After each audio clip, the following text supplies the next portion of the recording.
परम प्राण साथियों को संबोधि श्री का जय जिनेन्द्र नमस्कार। हमारा जो क्रम चल रहा है साथ रहें साथ साथ। हाँ, तो उस क्रम में हम आज बात करेंगे गुरु की। गुरुवार, बृहस्पतिवार जो गुरु का वार होता है, 7 वारों में से जो गुरु का वार है ना, उसका स्थान सबसे ऊंचा होता है। गुरु शब्द से तो सबसे पहले विचार आता है, सबसे पहले जो विचार आता है गुरु। हाँ, जो जीवन बना देते हैं, जो ज्ञान के भंडार होते हैं, जो सबसे हटकर होते हैं, जिनकी निष्ठा, जिनकी आस्था दूसरों से अलग होती है। गुरु का पद बड़ा आदरास्पद पद है, पर आज के माहौल में कहें तो जैसे पहले होते थे ना गुरु, बड़ा मुश्किल मिलते थे, ढूंढना पड़ता था। और सच्चे गुरु की पहचान जिसे होती है ना, वही पा सकता है। और शिष्य बने बिना तो गुरु मिल ही नहीं सकते, शिष्य बनना पड़ता है। अगर दूसरे शब्दों में कहूं तो सच्चा गुरु मिलना फिर आसान है। हाँ, ध्यान से सुनना, सच्चा गुरु मिलना फिर भी आसान है, लेकिन सच्चा शिष्य बनना बहुत बहुत मुश्किल है। तो जो अध कचरे गुरु होते हैं वो तो मिल जाते हैं, गली गली में मिल जाते हैं जी।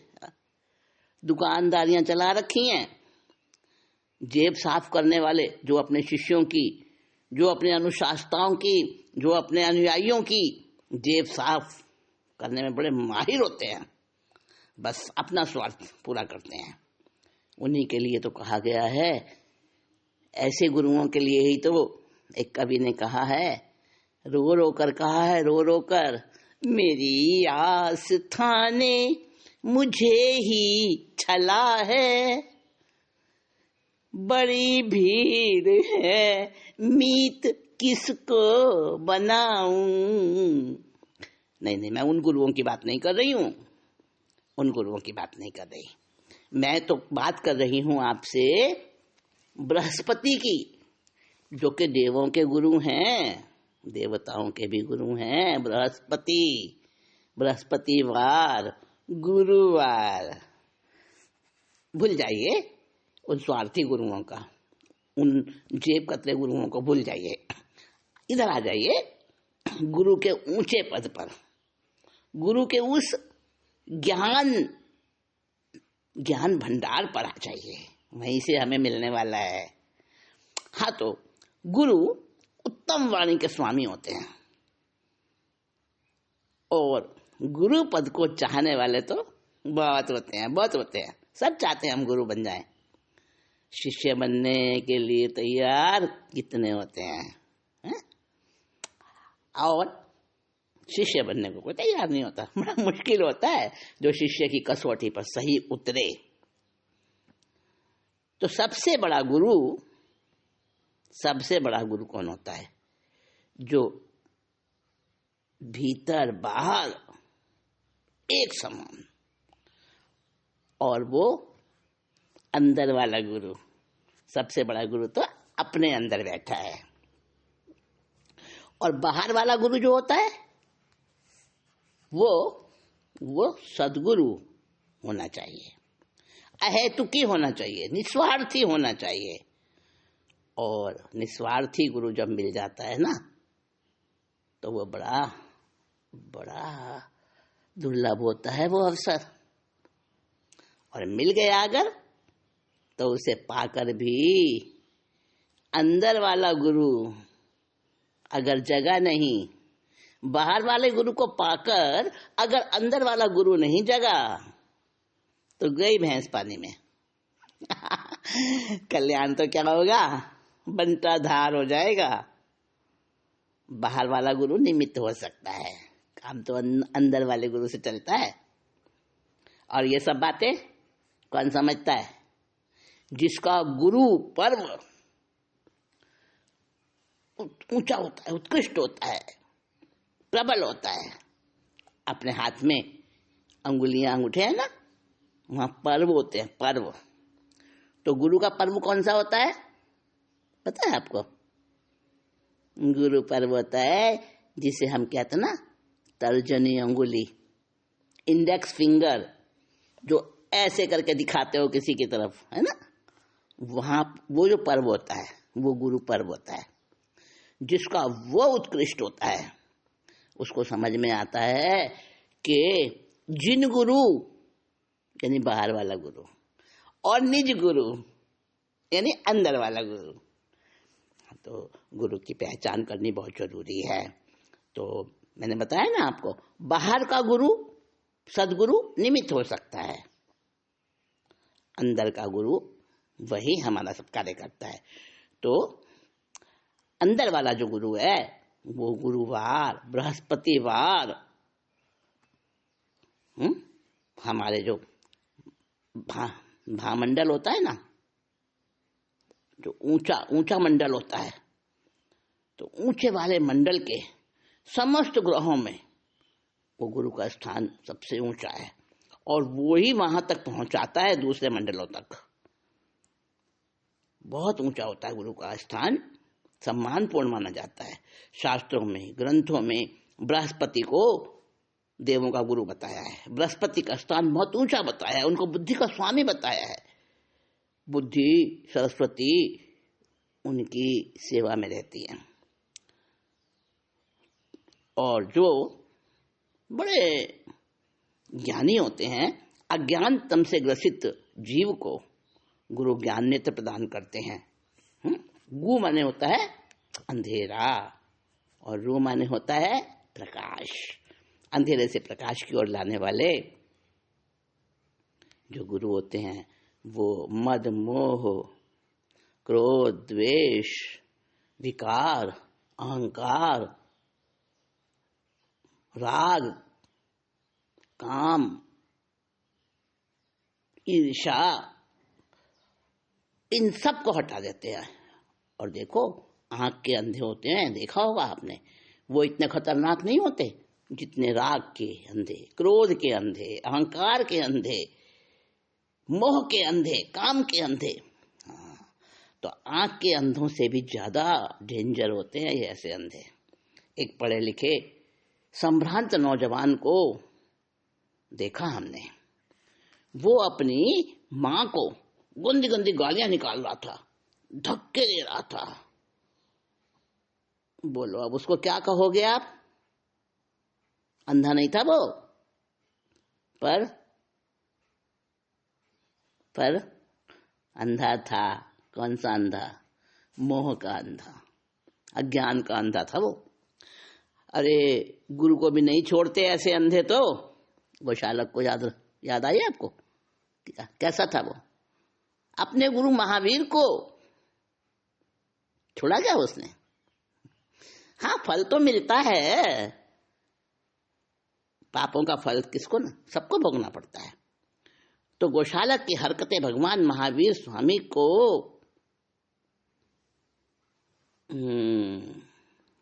उन्होंने तो कोई बुरा नहीं माना। गुरु का ज्ञान ही ऐसा होता है। फिर हाथी को देखा है आपने?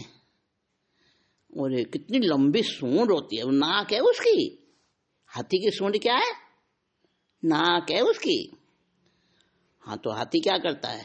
स्नान करता है और अपने सिर पे फिर से धूल डाल देता है। गज स्नान, तभी तो मुहावरा बन गया ना, हाथी का स्नान। तो वो जो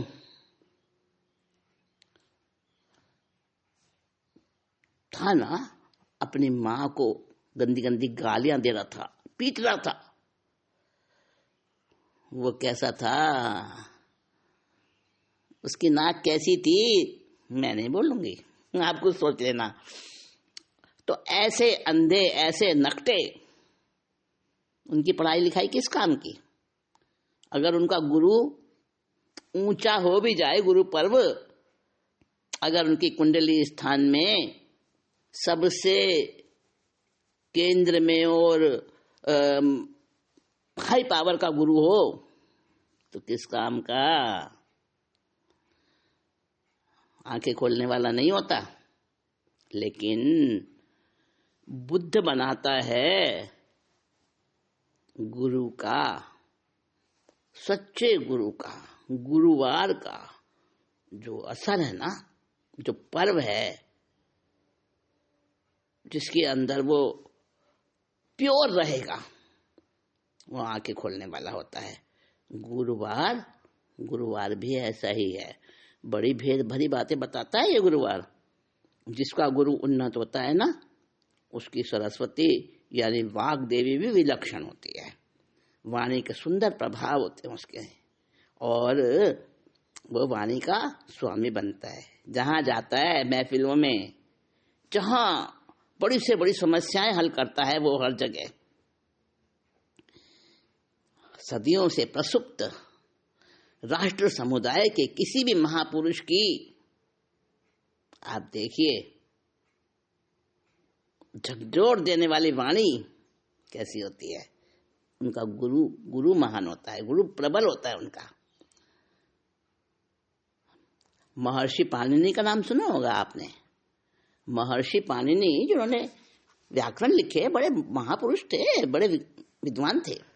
तो महर्षि पाणिनि का महाभाष्य है, उसमें बात आई है एक शब्द सुष्ठु प्रयुक्त स्वर्गे लोके च कामदुक भवति। क्या समझे? कोई एक भी शब्द जो सुष्ठु माने बहुत अच्छी प्रकार से प्रयुक्त किया जाए, सही समय पर सही प्रकार से उसका प्रयोग किया जाए, ऐसे शब्द को जानने वाला, शब्द के प्रयोग को समझने वाला, स्वर्गे लोके च कामदुक भवति, स्वर्ग में और इस लोक में कामदुक माने मनवांछित फल देने वाला होता है एक शब्द। और जिसको सरस्वती देवी सिद्ध हो जाए, वाग देवी जिसके सामने प्रस्तुत होके कहे मांगो मैं तुम पर प्रसन्न हूं, वो कालिदास महामूर्ख भी कालिदास महापंडित बन जाते हैं। ये सब गुरु की महिमा है। गुरु का पर्व जिसका विकसित होता है ना, वो सारी विद्या, सारे गुणों का भंडार होता है, और ऐसे नहीं बन जाता। साधना का विशिष्ट संबंध होता है उससे, वचन सिद्धि हो जाती है। गुरुवार की साधना अगर करे तो गुरु का पर्व बड़ा महत्वपूर्ण है। बृहस्पतिवार के दिन जन्म तो अनेकों लेते हैं, अनेकों बच्चे लेते होंगे जन्म बृहस्पतिवार के दिन, गुरुवार के दिन, लेकिन उनमें से कुछ विलक्षण होते हैं। हाँ, वैसे गुरुवार के दिन जन्म लेने वालों में विलक्षणता तो होती है, पर जिनका गुरु पर्व उन्नत होता है ना, वो बड़े ऐसे होते हैं विरल स्वभावी, शिरोमणि पद के धारी होते हैं। बृहस्पतिवार के दिन जन्म लेने वाले जातक के सामान्य से कुछ अलग अलग लक्षण होते हैं। दृढ़ प्रहारी, अर्जुन माली, अंगुली माल, ये असाधारण उदाहरण है हमारे यहाँ के। इतिहास भरा पड़ा है ऐसे उदाहरणों से, जिन्होंने वाणी की प्रेरणा पाकर क्रूरता, हिंसा, वासना के अंधकार से सदा सदा को मुक्ति पाई। महावीर, बुद्ध, गौतम, पतंजलि, शंकराचार्य, कृष्ण, क्या है ये सब? क्या है कृष्ण की गीता?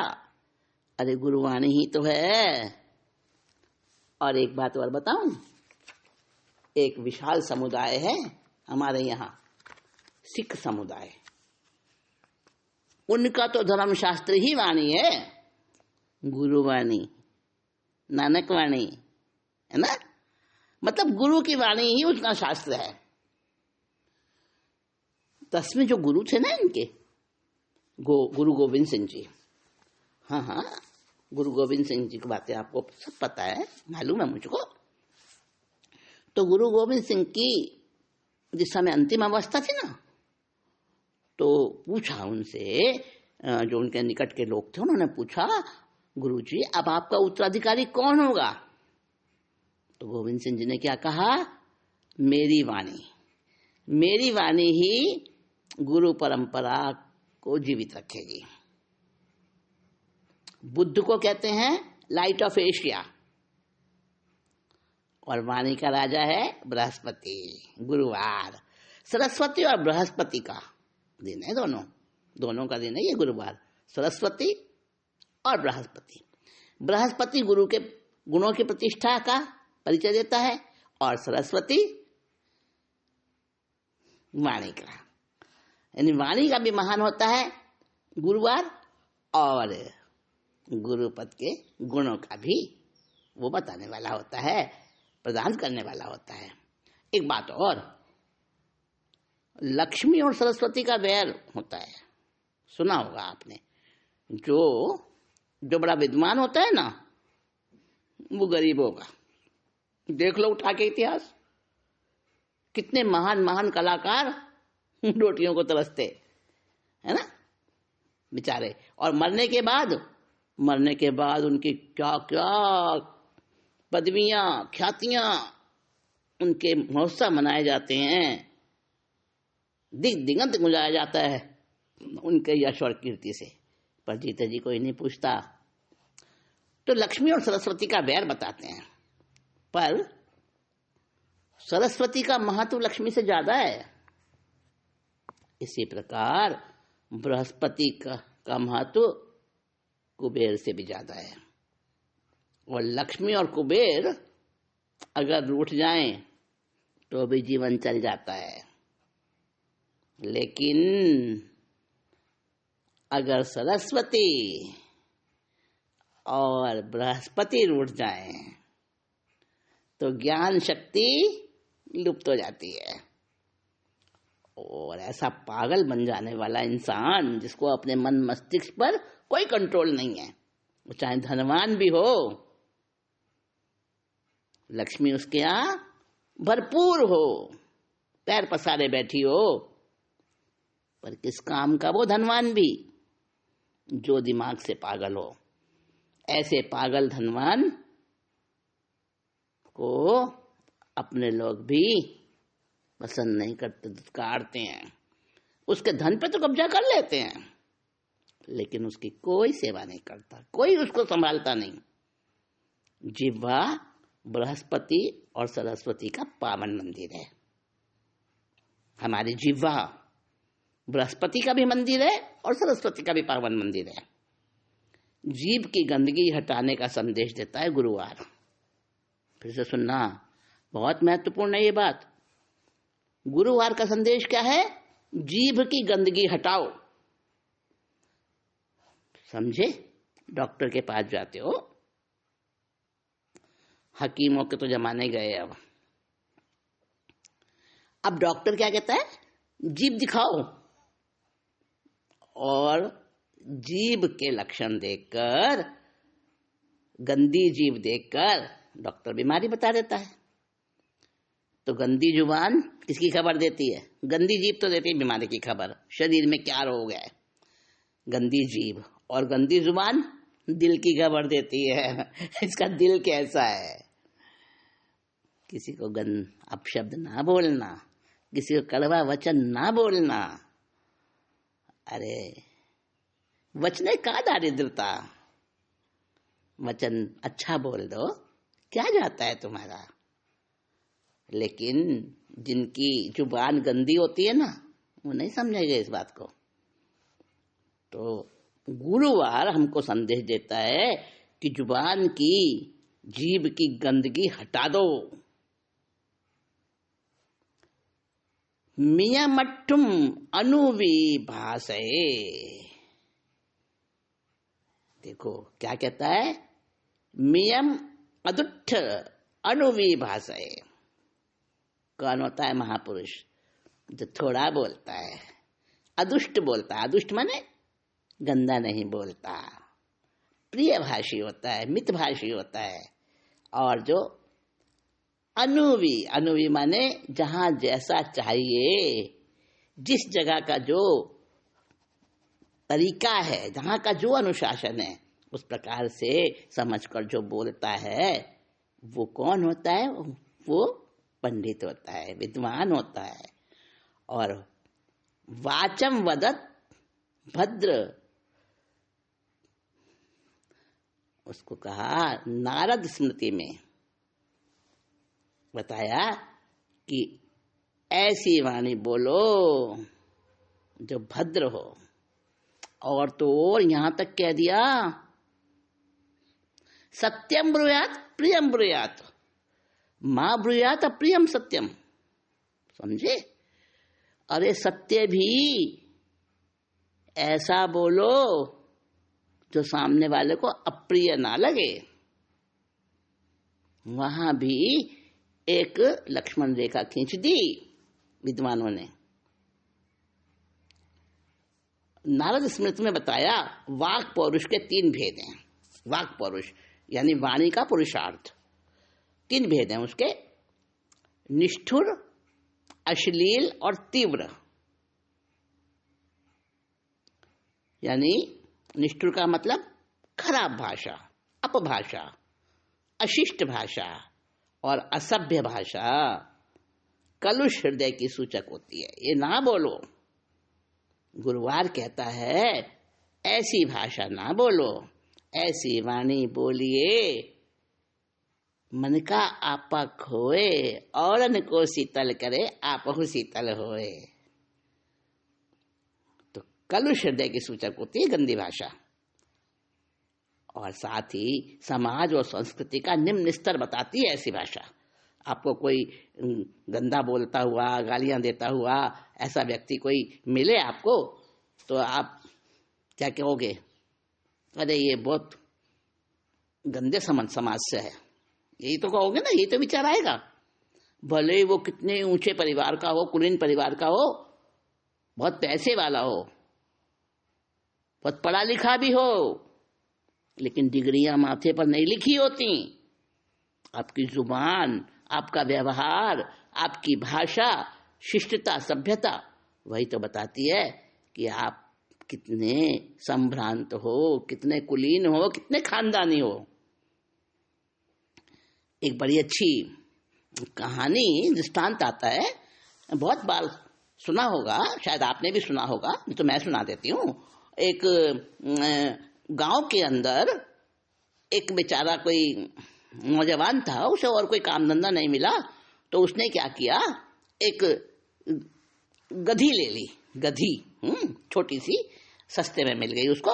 उसने वो गधी ले ली और गधी पे चूड़ियां, गांव में बहनें चूड़ियां तो पहनती है ना हर घर में बहनें, लेडीज, तो उसने चूड़ियां गधी के ऊपर वो लाद लेता था और गांव गांव में जाके अपना चूड़ियों का व्यापार करता था, चूड़ियों से अपना रोजी रोटी कमाता था। अब देखो, वो जब गधी को चलाता था ना, रास्ते में जाता था जहां भी, तो अपनी गधी से क्या बोलता? चल मेरी माँ, चल मेरी बहना, अरे चल मेरी रानी। लोग कहते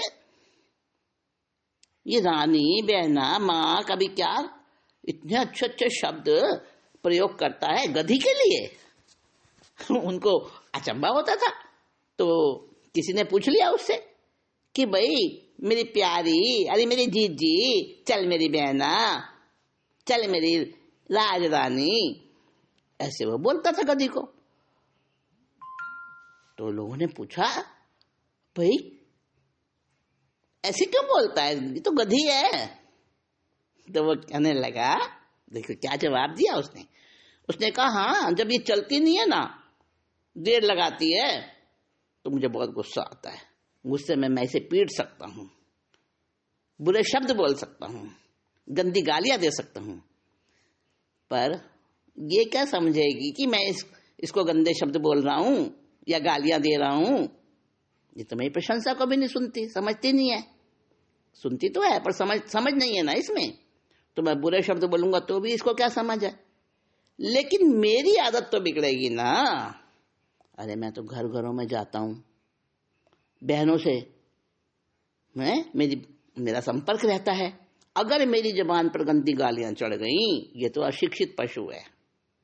फूल बरसाऊं या पत्थर, तो मुंह तो मेरा ही गंदा होगा ना, ये तो नहीं समझेगी ना। और बच्चे बड़े जो मुझे देखते हैं सुनते हैं, तो उनको सबको क्या लगता है, अच्छे अच्छे शब्द कान में पड़ते हैं, और बच्चे तो देख कर ही ज्यादा सीखते हैं, तो उनको भी अच्छे शब्द वो समझ आते हैं। तो मैं गंदा क्यों बोलूं? और जब अगर मेरी जबान पे गंदी गालियां चढ़ गई, इसको मारते पीटते और इस पे गुस्सा करते मैं गंदा बोलने लगा, आप शब्द बोलने लगा, गालियां मेरे जबान पे आ गई, तो मैं अपने कभी किसी बहन को भी ऐसा बोल सकता हूँ जहां मैं चूड़ियां पहनाता हूँ। अब वो मेरा तो रोजगार ही बहनों से चलता है। उसकी ये बात सुनकर हैरान हो गए अच्छे अच्छे पढ़े लिखे लोग भी, और उनको समझ आया कि सरस्वती लक्ष्मी से बढ़कर है। सरस्वती अगर अच्छी हो तो लक्ष्मी चली आती है। हाँ, तो लक्ष्मी सरस्वती का बैर जरूर है, परंतु फिर भी सरस्वती का स्थान ऊंचा है। और सरस्वती का दिन कौन सा है? गुरुवार, है ना। तो गुरुवार पवित्र वाणी का दिन है, पवित्र गुणों का दिन है। तो गुरुवार के दिन हमें क्या करना है, कौन सा संकल्प लेना है? कम से कम एक गुरुवार के दिन यही साधना कर लो कि आज, मतलब सुबह सुबह ये मन में संकल्प करना, अपने आप से प्रॉमिस करना कि आज के दिन मैं कोई अपशब्द नहीं बोलूंगा, गुस्सा नहीं करूंगा, अहंकार नहीं करूंगा। पता है ना, क्रोध का अंधा, अहम का अंधा, काम का अंधा, नहीं वो नहीं बनना। हाँ, तो गुरुवार के दिन संकल्प लेना कि मैं आज के दिन अपने वाणी का पूरा सदुपयोग करूंगा। देखो, वाणी हमें मिली है, बहुतों को तो वाणी मिली भी नहीं है, गूंगे होते हैं। अरे ऐसे बेचारे पशु हैं, बेचारे बता भी नहीं सकते अपनी भूख प्यास पीड़ा को, वाणी नहीं मिली ना उन्हें। हम मनुष्य, हमको वाणी मिली है, पर हम वाणी का दुरुपयोग ना करें। तो गुरुवार के दिन ये सोचना कि मैं अपनी वाणी का कम से कम आज तो दुरुपयोग नहीं करूंगा। देखना फिर सरस्वती बरसेगी और लक्ष्मी को साथ लेकर आएगी, है ना। धर्मप्राण साथियों को संबोधित श्री का जय जिनेन्द्र नमस्कार। हमारा जो क्रम चल रहा है